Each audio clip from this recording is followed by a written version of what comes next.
All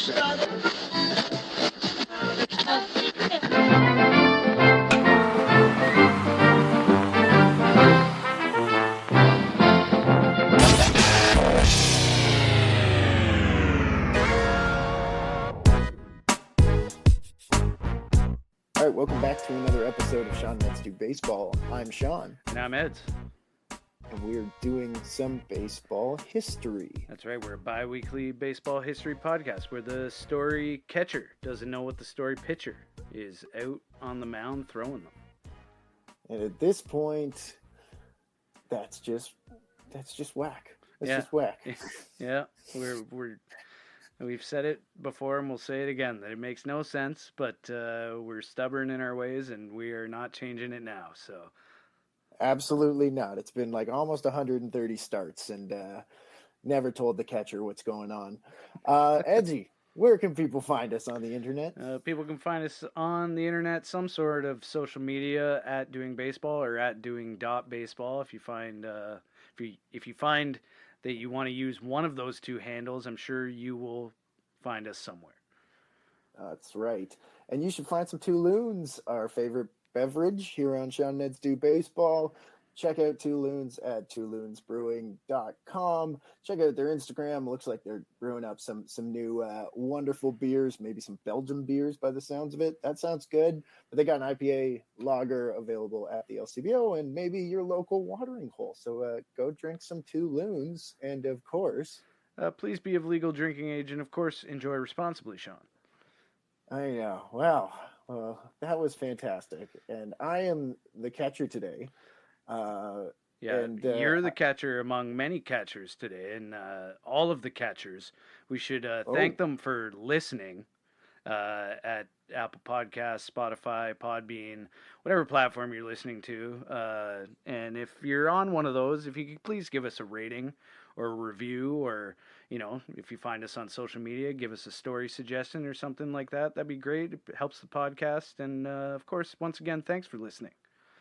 Thanks for listening. And are you saying that there's going to be?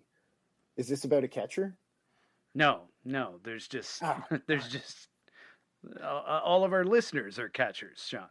I kind of got that analogy at first. I thought you were just thanking catchers in general, which is like a great thing to do. As a former pitcher, I thank you, catchers. You make the world go round. But I thought you were literally at first just like, thank you, catchers. No, thank you, Yogi. No, that was not an illusion at all. Oh my goodness! But we do thank them. We do thank them. We thank everybody. Thanks for listening. Thanks for playing catcher. You got to just put on those tools of ignorance and get behind the plate at least one time before you can talk shit about a catcher. So, you want to get going?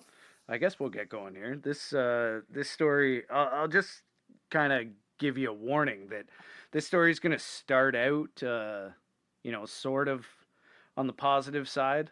It's probably, I don't know how much banter or joking around there'll be in the first little bit. Maybe there'll be some, and then it's going to get real dark for a bit. Oh, okay. And then we'll try to bring it back around to the light. At the end of this part, this is going to be the first part of two parts. Oh, okay. And I try not to give too much away, but the second part will probably be very dark as well. So, oh God. So wait, were you going through just part one in your like kind of roller coaster of emotions in that first preamble? Yes, and then oh, God. and then I feel like the whole second part will probably be pretty dark all the way through. Yeah. So. All right. Well, I'm strapping in. I got my cat with me, so I got a comfort creature. I get into a bit of serious stuff here, so I don't know how much joking there will really be in this one, but don't tell me. I know. I will joke. Well, we'll see. We'll see. Yeah. All right, hit me. So anyway, this is a story, Sean, that I've actually been saving for a little while. Mm-hmm. I first learned of this tale of civil unrest from the pages of Sabres Quarterly Baseball Research Journal in the fall of 2023. Okay. which we received as Sabre members. By the way, if you're not a Sabre member, maybe you could consider throwing some money towards the Society of American Baseball Research, because it's a great organization. Fantastic resource. Fantastic resources. Great. As I say, everything about Sabre. 100%. Yeah, won't joke about that. Yeah. Stephen Dame wrote the article for Sabre that has once again anchored most of my research for this episode. He's a teacher of humanities at Royal St. George's College in Toronto and a member of the Hanlan's Point chapter of Sabre, which we are also members of. Yeah, we need to go to some meetings. Yeah, we probably should. And before I begin, I want to thank him for the work he's done in telling this story, and also congratulate him on being nominated for the Historical Baseball Analysis Commentary category at the Sabre Analytics Research Conference Awards in 2024. So last year, I don't think he won, but it's a great honor to have been nominated, I'm sure. His work being referenced here, I'm sure we'll put him over the top in 2025. Yeah. Yeah. I also found a number of other great writings on this subject at museumoftoronto.com, the Canadian Encyclopedia, the University of Toronto Library, a book by Ira Robinson from Wilfrid Laurier University Press, and also from an excellent podcast produced by Sam Rosenthal, Drew Carnwath, and Misha, forgive me for probably mispronouncing this name, but Bruger Gosman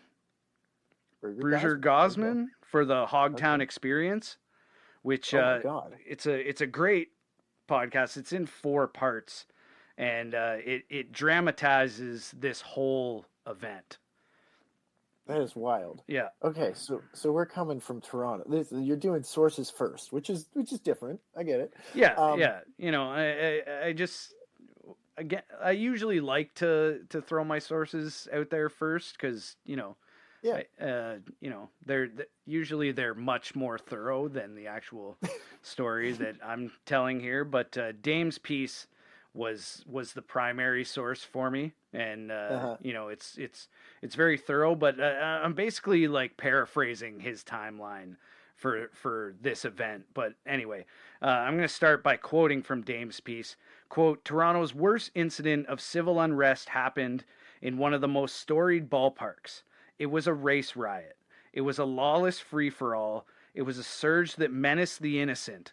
It was also the oppressed launching a counter-strike against their oppressors during 9 innings of junior softball. The riot at Christie Pits Park permanently scarred the city of Toronto and its perennial branding as tolerant, orderly, and just." Oh my God. Okay, I'm so pumped you're telling this story. And I will tell you, I have seen the plaque commemorating this event. And I have played baseball at Christie Pits. Yes. It's a very popular and famous old park in Toronto. So before we get into everything here, let us rewind a little bit, however, and learn how this powder keg eventually exploded. Let's first learn a bit about how the park at Christie Pits came to be a park in the first place. So yeah, and can I just say that it's one of the best places to watch baseball. Absolutely. It is, because there is, people are probably thinking of a stadium here, and maybe at the time, I'm not 100% sure, you might have some more of the history. It was, but it is literally a pit. Like, the park is down hills on every side. So people watch baseball by just sitting on the hill. The hill is literally higher, like 3 times higher than the backstop. It's a fitting name for the park. It is literally. But they don't charge. Well, the IBL that plays there right now, they don't actually charge you. Every other stadium in the IBL charges you, but literally because you could just sit there on the grass and watch from like 8 stories up. It's absolutely wild just to be able to sit on the grass and watch baseball and maybe drink a beer. Yeah, I mean, it is a public park, so. Anyway, okay, so here we go. Before the end of the 19th century, Garrison Creek ran through what would eventually become Christie Pits. At the end of said century, the city of Toronto turned the creek into a storm sewer underneath the ground, obviously. Yes. Yeah. The steep banks of the creek valley were rich with sand deposits, so the city began to mine them for the sand so that they could use the aggregates to combat icy walkways and roads, repair That's what's that? They're like, we found sand. Yeah, let's use it. I mean, that's resourceful, but I never I Well, just picture it like a gold rush. That's how it worked, man. And they found sand in the creek. They found my God. Yeah. So they found the sand to combat the icy walkways and roads, repair eroded beachfronts along the shores of Lake Ontario, produce cement, abrasives, and of course, integral to our story, lay infields for baseball diamonds. Ah. Okay. There was also even a strange and ill-advised fad at the time, during which people were eating sand. Okay, you said I wasn't gonna joke earlier. Yeah. Well, I don't worry. When things get serious, I don't think there's too much to joke about. Riot. But yes, this is literally about a race riot. Yes. I'm just. Why were they eating sand?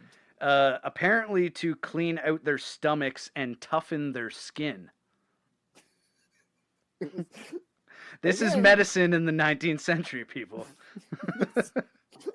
I guess early 20th century, but so your stomach's weak and your skin looks like shit. You got to eat some sand. Get some sand in there. I don't have a quote from it, but there was a Toronto Daily Star article that something about the headline, something in the headline like mentioned and named people as sand eaters. So I guess it was a pretty common yet ill-advised thing at the time. But anyway, moving on to the park. In the winter of 1905, the city of Toronto was under pressure to create more civic spaces for families, specifically playgrounds, and Thomas Urquhart, the mayor of Toronto at the time, told interested parties that the most convenient and cost-effective option would be to convert the city's sand pits. A year later, the city bought 2 houses bordering Christie Street near the pit, demolished them, and officially announced their plan to convert the pit and its surrounding area into a public park. Damn, okay. It was a lot of grueling work to complete the project, and one man was even killed in an unfortunate accident a few months after work began. James Swan was standing on some lower ground shoveling sand into a pile above his head when the mound that he had created broke loose and covered him in an avalanche of sand. Oh my God. Well, God, why are you shoveling it above? Like, I'm picturing the steep hills of Christie Pits. There was no trench awareness training at the time, Sean. There was not. World War I had not happened. Yes, I guess, yeah. Huge piles of sand were hauled out of the pit and spread around the city beaches using shovels and wagons. Many holes needed to be filled, and the land needed to be graded to flatten the earth. But once the site preparation was completed, the city announced plans for 3 baseball diamonds, a swimming pool, a lawn tennis court, and children's playgrounds on site. In the autumn of 1908, they announced that the new park would be named Willowvale Park. Okay. But the name never did stick with residents of Toronto. See, for our whole lives, I've known it as Christie Pits. Absolutely. Everybody, as we just mentioned, always and still referred to the park as Christie Pits, and eventually, after 7.5 decades, the city abandoned their position and rechristened the ground with the colloquial moniker in, I believe it was 1983. It's so funny. So they were just like, all right, fuck it. Everyone calls it Christie Pits. That's its name. So. Well, it's a big pit, and I guess Christie Street used to run through it. Because that doesn't exist anymore. Christie Street doesn't exist anymore? Actually, maybe it does. Maybe I'm wrong. I think it does. Anyway. All right. We're not urban planners. Oh, yeah, what am I talking about? Christie Street, of course, exists. I've literally driven down. Yeah, Bloor and Christie. Yeah, I'm a dumbass. I'm an absolute dumbass. It's right by Christie Station, the TTC station's there. Yeah, I was gonna say, never mind. Yeah. In May of 1901, the Pitts baseball grounds were completed with 3 diamonds all ready for play. I don't think 1901. That must be a typo. Because I just mentioned that it wasn't until 1905. But Yeah, it's probably 1911. Yes. Let's call it 1911. Yeah, Let's go possibly. with that. No. Anyway, it doesn't matter. The grounds were completed with 3 diamonds all ready for play. The Senior City Amateur League hosted the first reported game. Because from the Toronto Daily Star, May 10th, 1909. Quote, the Ideals defeated the Centennial Juniors on Saturday at Willowvale Park by a score of 16-9. Batteries for victors were S. Adair and B. Adair. So some riveting coverage there. Were those last 2 guys just like players? Yeah, they were the pitcher and catcher. Oh, and they were brothers apparently. Yeah. There we go. Once again, a great battery. Yeah. Just like us. Of course. These, of course, were not the only teams or leagues playing on the new grounds. There were a number of teams named for various schools, streets, and churches who took up residence in the pits to play both baseball and softball. And following the first season of ball games, there was discussion among the council over the quality of the grounds. One of the city aldermen named Dunn expressed his regret that there had not been more done to improve the quality of the grass and the dirt in the infield, so he requested another $5,000 so that the Diamonds could reach their full potential. But this was, however, countered by another alderman named McBride, who was blunt in his reply, saying, quote, it is just a sand pit and we can't spend that much. Damn Scottish hating baseball. So the city council voted down Dunn's request in April of 1910. And Christie Pits, however, despite McBride's dismissive comments, was much more than a sand pit to its patrons. Yeah. The pits were a hub of the community, and in this time, as we know, baseball was one of the greatest sources of entertainment and one of the greatest forces pulling people out of their homes. People flocked to Christie Pits to set their gaze upon the game, often in droves, in numbers exceeding 10,000, to set their blankets and chairs upon the grassy slopes, as Sean mentioned. So it's been the same the whole time.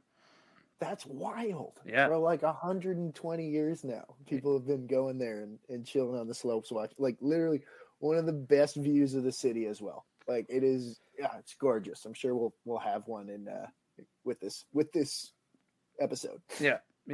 Another endearing feature of the pits was that because of the multiple fields, members of the crowd could rotate around to different diamonds to take in another game if they so desired.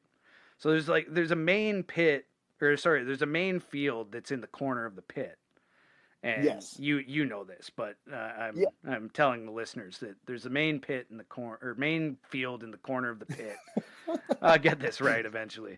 That it's the most maintained one. Everything of all the fields there. And it's where the IBL Toronto Maple Leafs play. Yes. Okay, carrying on. So senior. Yeah, but no, I will say, like, there are, even to this day, multiple where there is like 2 other diamonds that are like more for like kids and youth and softball and stuff like that are, even to this day, there's like the big nice diamond, and then there's like the 2 little ones that are just like, I guess you could wander around and look at different games. Yeah. I guess, like, today, in today's day and age, the Leafs would be the top attraction in the park on, I think they play Sundays. Yeah, they play Sundays. I mean, the High Park Seniors, I'll give them a plug because some of my boys play there. Okay. They play on Saturday nights as well. So yeah, many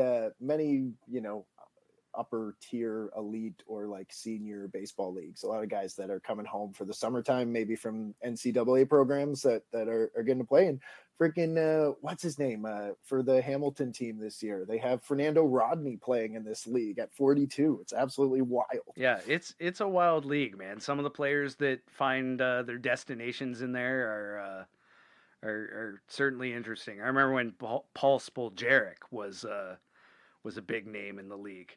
Former Blue Jay, playing for the Leafs. Oh yeah, Yeah, he got paid like $500 a game. Yeah, yeah, big money. Big money at the time. Yeah, so senior men's amateur baseball games drew the largest crowds at the time, particularly, of course, during playoff season. And of course, charity softball events were highly attended as well, particularly the annual softball contest, which pitted, pardon the pun, members of the Intercounty League Maple Leafs against the National Hockey League Maple Leafs. What?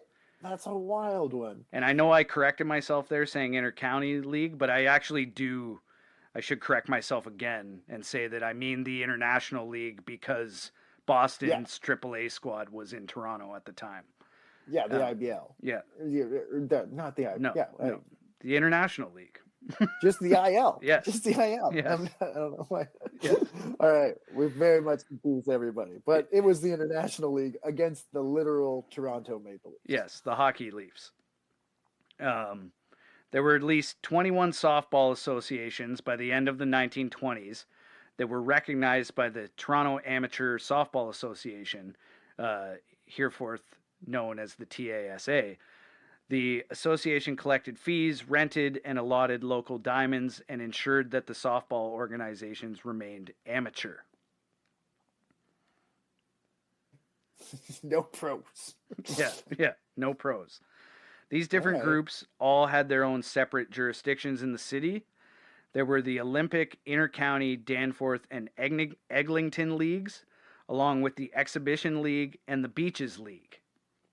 Okay.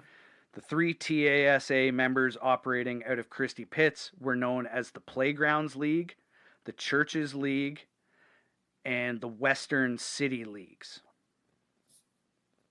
Okay. All of these leagues were consistently covered in the pages of the Toronto Daily Star, often by the famous writer, athlete, and referee Lou Marsh. That's amazing. I mean, imagine playing on an amateur softball league and following it in the paper. That's what they did at the time, buddy. Dude, newspapers used to rule. Yeah. They also used to tell everyone's business, like where you went on Sundays. But, yeah, anyway. Don Williamson hit 2 doubles for the Danforth Softball League All-Stars and also went to dinner and ordered asparagus, which he normally doesn't like. Yeah, I'm sure that's up in somebody's house somewhere. Oh, my God. Yeah, they used to cover everything. And then the Lou Marsh, who's, very famous in the area as well. So the fact he was just out there every day, just like, well, I'm going to go over to the Danforth and watch some amateur softball and write about it. Yeah, honing his craft and probably writing some racist stuff. Oh, dear. Yeah. Oh, no. Oh, no. They did take his name off the award, right? So no, I didn't. I wasn't recalling that at the time. Okay, just a little aside there, yeah. Oh dear. Yeah. Before I did a bit of research, I did write the legendary Lou Marsh, and then I was like, wait, didn't they take his name off the award? And I looked into it more, and I was like, oh, I'm gonna change that. that's a very awkward delete. Yeah, I've done that before too, where you're like, this dude was awesome, and then you read another couple pages, and you're like, oh no. Never mind. Never mind. This guy. I'm just gonna use no descriptors. Yeah. So anyway, carrying on, away from Lou Marsh here. In the early 30s, there was much intrigue to the coverage of the softball as the TASA was working to eliminate shamateurism, which was the practice of secretly paying benefits to athletes that would disqualify their amateur status. So they'd be they'd be given before the TSA crackdown on this, they'd be given inducements to certain players to come and play for their quote unquote amateur teams. Oh, okay. So they were ringers. They were bringing in ringers. Yeah. Okay. Yeah. So they also were trying to get rid of unaffiliated outlaw softball leagues that also use the diamonds around town. Or I guess they sort of banned them from being members of the TASA. That's okay. Not really getting rid of them, but We got so much going on right now. Yeah.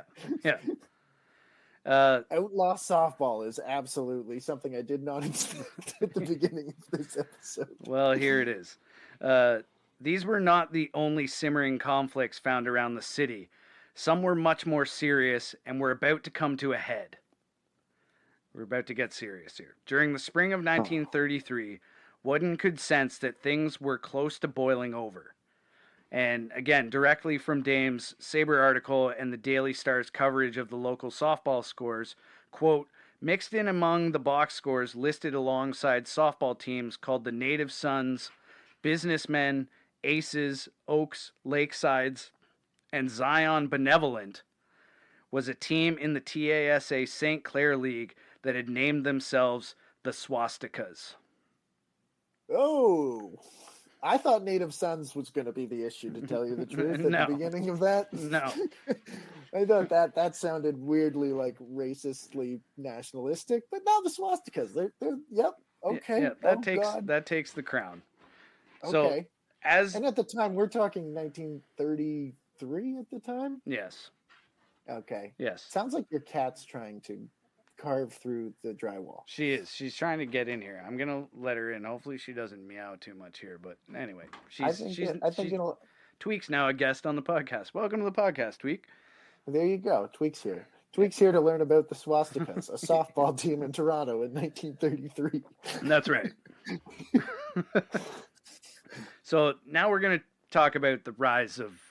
This is where we get dark.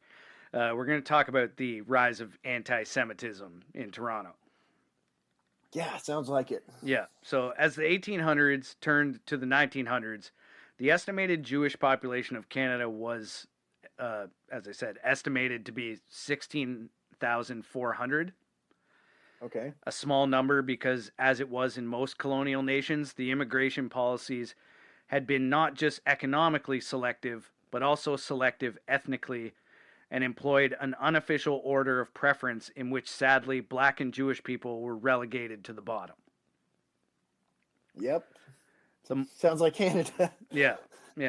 The most prominent Jewish neighborhoods in Toronto at the time was situated just a block or so south of Christie Pits, and many found employment in the clothing industry because they were excluded from most other professions in the city. Many of these garment workers lived north of Front Street, south of Harvard Street, and west of Spadina, and most of their children attended the local high school Harvard Collegiate Institute. Oh my God. Yeah. And there was, unfortunately and sadly, a common position held by the white Anglo-Saxon majority that Jews and Italian Catholics were unwelcome at the parklands of Christie Pits.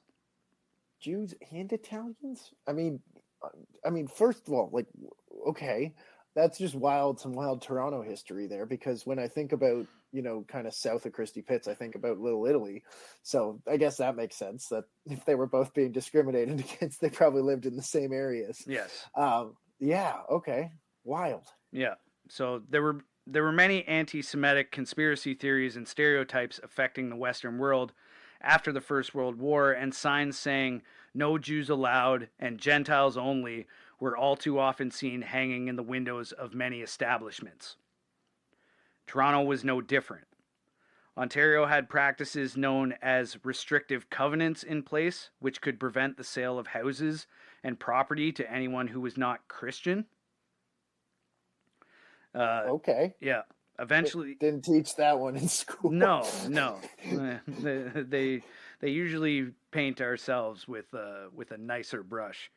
Yeah, they're like, it was World War I where we were the good guys. Then the Great Depression, everything got a little bit hard. And then World War II, good guys once again. Yes. Prosperity. Yeah, that's right. That's sadly right. Eventually, these restrictions were struck down by the Supreme Court in the late 40s, but not because they were discriminatory, but because the difficulty to accurately assess the religion of potential buyers. Jesus. Yeah. So look, I don't know. Because it was hard work, not because it was bad. I had him for a Lutheran and he's a Presbyterian. Maybe we just don't know. Yeah. Maybe we just can't tell based on looks. Yeah, That's so fucked up. I know. Late 40s, late 40s. Once again, late 40s. That Yes, is, yes. there are many After the people. whole World War II, if They were like, oh, maybe we should figure some stuff out. Okay, but still, wild. yeah. Ira Robinson explained in their book, A History of Anti-Semitism in Canada, that, quote, Jews in Toronto were not just excluded from general society by their religion, they were also widely deemed to be a threat to that society. Jeez. Another source of these misguided views was a pamphlet called The Protocols of the Elders of Zion. Okay, yeah. Have you heard about this? Yeah, I mean, isn't this like widely, whatever, the pamphlet or whatever it is, like widely considered like something that just used by racists and pieces of shit all over the place to justify their views. And I'm pretty sure Hitler was all about that stuff too. Yes, yes. It was debunked as Russian propaganda by 1921, but it still was widely read. Yeah. There was no internet or anything back then, so it was much more difficult to spread the word of the debunking, I suppose. The racist literature presented itself as a record of meetings in which Jewish people across the globe plotted to subvert Christianity and gain world domination. It was first available at retailers and libraries, and was further spread around by Henry Ford, who distributed half a million copies through his Ford Motor Company affiliated service stations and car dealerships. Fuck. Just go in to buy a Ford. What's this? While I wait. Yeah, exactly. It's pretty fucked up, man. It's all so ridiculous. No, I mean, okay, it's all little things, like you're like, I swear I've like read this tidbit somewhere, because like, yeah, Henry Ford was an anti-Semitic piece of shit, but like, what? Like just that's taking it pretty far, man. Like, well, yeah, like it's absolutely taking, that's beyond, yeah. Oh my God. Okay. Yeah. So, Adolf Hitler was appointed German Chancellor at the end of January 1933, and on March 5th, his National Socialist German Workers' Party won a minority government after he gained support by running a campaign claiming protection against the disruptive plans of Jews and communists. And pro-Nazi pamphlets were now being distributed and read in Toronto. Yep. Sounds about white. Yeah. Both anti-Semitic and fascist groups were forming in Ontario. Anti-Semitism was swiftly becoming increasingly common as swastika clubs began to form and place recruitment ads in the newspapers of Montreal and Toronto. That's wild. Yeah, it's quite contradictory to the, as I mentioned at the beginning of the episode, the picture that's painted in history as, Canada and Toronto being like a pretty clean and peaceful city. Oh yeah, no, that's absolutely, yeah. So as I say, so it's the rise of Nazism, and there's groups in Toronto that are like, hell yeah. Yep. Hitler's words and actions were closely followed by the daily papers in Canada. Within weeks of his election, swastika clubs had formed and placed recruitments. Oh, I already said that part. Sorry. Yep. Protests against the mere presence of Jews at public parks and recreation areas such as baseball fields and beaches, even as spectators began to pop up around the city with the empowerment of these fascist points of view. Okay. So the groups are taking it to the streets. The shitty folks are taking it to the streets. And a collection of these shitty folks formed the Balmy Beach Swastika Club and avowed their intentions to keep Toronto's largest beach free from what they called, quote, obnoxious visitors. Oh, God. 200 members of the club paraded along Woodbine Avenue in early August 1933, carrying Nazi flags and Hail Hitler banners. They claimed that their use of the German Nazi Party symbol was for good luck, and that it would bring them the good fortune to gain their objective, a beach free from the aforementioned ambiguously termed obnoxious visitors. Yeah. Which It's is a, it's which just, which it's an ironic thing to say, one could argue, you know, I mean, yeah. Who's more obnoxious than you? because to me those motherfuckers are obnoxious visitors to the Yeah. beach, you know. We're just checking things out once again, I guess later after the fact, at least the court's established you can't just tell looking at somebody. But like, fuck. Yeah. Like, I mean, yeah. Oh god. Yeah. Down Woodbine. Yeah.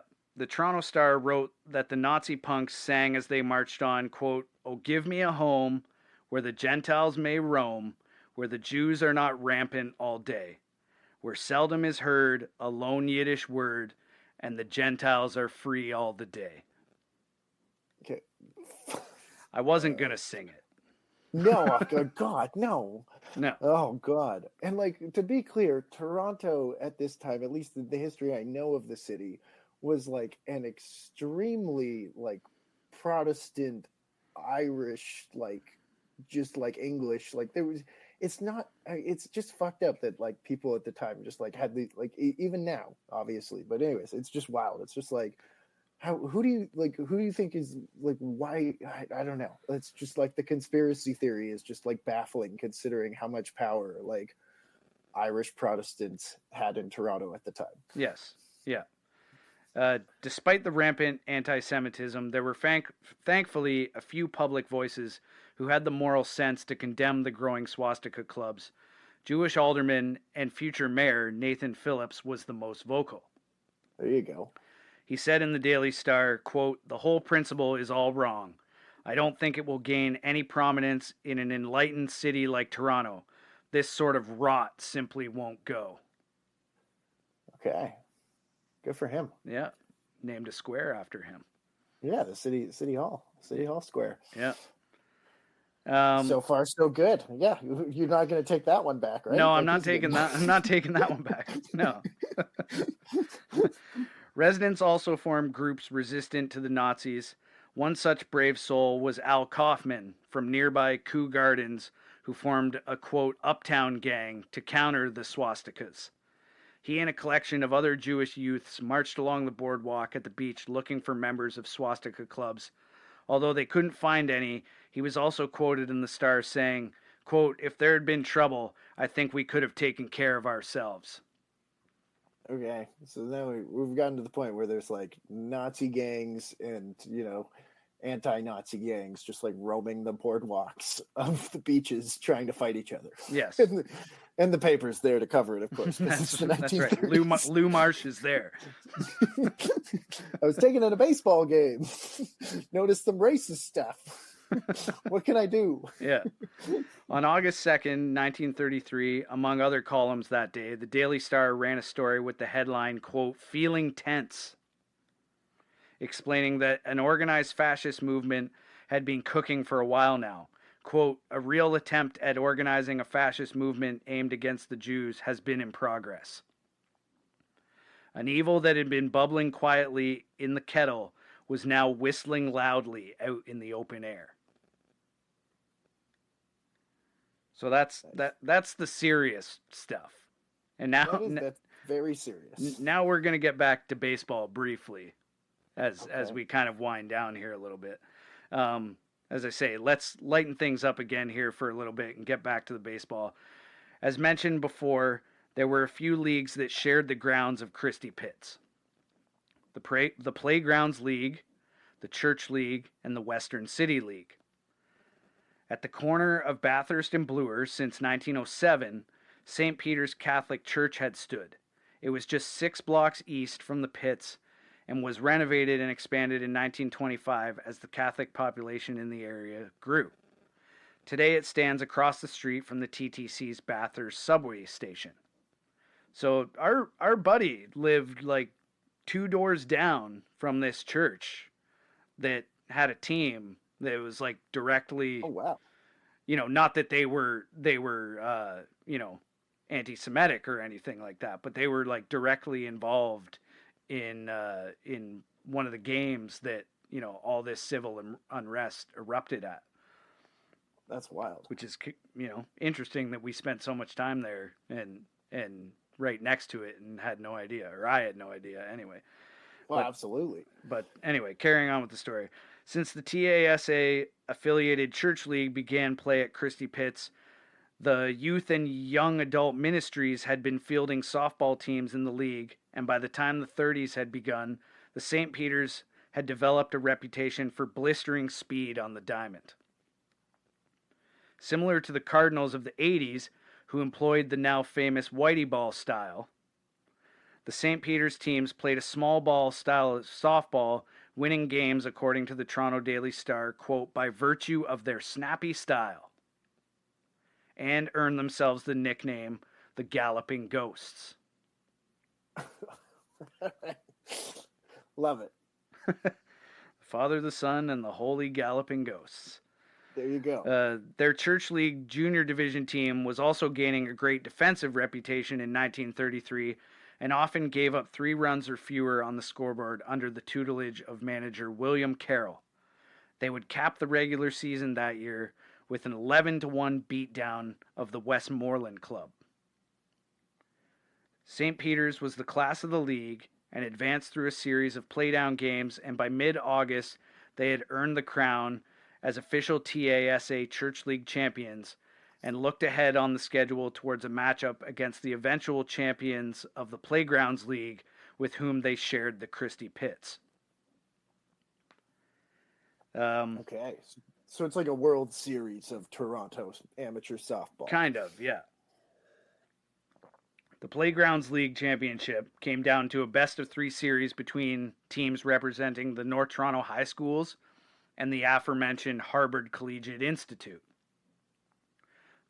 Which is weird that, like, it was, a group of high schools were one team, and the other team was just one high school.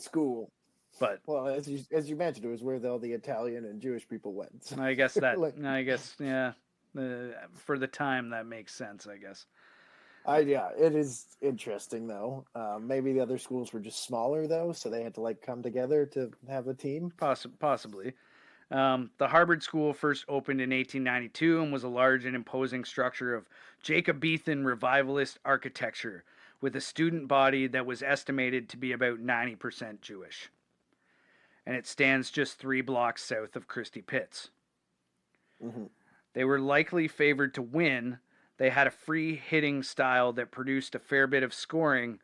Earlier that season, they played a team from the John Dunn Community Center in a June contest in which they smashed multiple home runs, including a grand slam, good for a 24-run production and an obvious victory that day. Damn.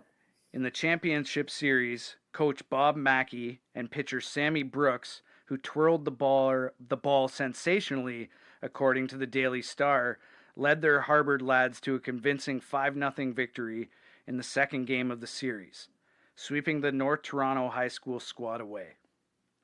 And I put in brackets here, sorry, Sean, because I mistakenly misremembered that you had coached North Toronto, but I believe it was West Toronto, West Toronto. Right? No, we hated North Toronto. Okay. Absolutely hated North Toronto. We were West Toronto, and I got some love for they were always a good team, but that's why we didn't like them. Okay, so you're happy about that, So oh yeah, I won my last game against them. That's all that matters. There you go. So Harvard wins the Playgrounds Championship. And so as the season was winding down, the stage was set for a 1933 playoff matchup between these two champions of the Playgrounds and church divisions of the TASA. The citywide quarterfinal series was set to begin at Christie Pits on the evening of August 14th. It would also be a best-of-3 showdown between the hard-hitting, free-swinging Jewish boys from Harvard and the speedy proto-whitey ball Catholics of St. Peter's. Okay. Damn. The religious... So it's going to be a good game. Sounds like a fantastic game. It's like small ball versus like sluggers. It just sounds like the ultimate matchup. Yeah, and I'll mention that it drew a lot of excitement. I learned that listening to that dramatized podcast that I was telling you about earlier, where it seemed as though it was a big event and a lot of people were excited to go down to the pits and watch this matchup that was scheduled for the 14th. The religious affiliations of each team would unfortunately overshadow their ball playing abilities during the series, though, and 5 days before their first game, an omen appeared just beyond the left field line. Another of these newly formed swastika clubs, this one in Willowvale, paraded the Nazi banner down Bloor Street on Wednesday, August the 9th. 5 residents of nearby Euclid Avenue, Jewish men, went on the offensive against their oppressors and attacked the marchers, who retreated into the pits. Sidney Adams, who was father of one of the swastikas, dismissed the whole affair as, quote, foolish nonsense and a lot of tomfoolery. There you go. Yeah, it's just it was just being silly. Yeah, but that's just being silly, marching like Nazis. Yeah, but that's hardly what it was. A powder keg had been heating up in these neighborhoods for some time, and now it was just about ready to pop. And that, my friends, is the end of part 1. Damn. I mean, I feel like, wow. I kind of expected us to cover this story at some point because I have like the most base information just because I'm from Toronto and there is literally a plaque in Christie Pits. Yeah. But like, wow. Yeah, it's a relatively, well-known story in Toronto, especially if you're, Jewish and possibly, and to a lesser extent, a baseball fan, I guess. Well, yeah, I think, yeah, absolutely. So, I mean, yeah, but the background for it, obviously, you've laid the groundwork for what's about to happen next, which is not good if nobody's caught on to that. Yeah. It's I don't want to give too much away, but it was a pretty violent scene of civil unrest for at least 5 or 6 hours in the city. So well, I'm glad people outside of Toronto that are listening to this can get a little bit of the history in Toronto too, and that is I'm from there. I knew very little about this, especially some of those laws you were talking about. So that is messed up. But yeah, I can't wait. I guess that's what I'll say for part 2. Yeah. Excited? Question mark. Yeah. I guess you're as excited as you should be, I guess. Well, I feel like I'm going to learn more details about this than I have, so I'm interested to know what you have in store for us for part 2. Yeah, thank you for part 1. And of course, people can find us on the internet at Doing Baseball. You can look for us around the web, whether it's on Blue Sky or YouTube or Spotify, whatever you're listening. Thank you for listening. And yeah, Edsy, it was a good start. Good start. Excited for number 2. Yeah, we'll be back with part 2 in 2 weeks. And let me also say thank you for listening. If you give us a rating or review, if you have any story ideas, we'd love to hear from you. Give us a little bit of interaction there on the interwebs. And thanks to 2 loons. And I guess until next time. I'm Sean. And I'm Eds. And we were doing the baseball. Okay. Thank you. Bye for now. Oh, it's fun! They're having fun! So dumb!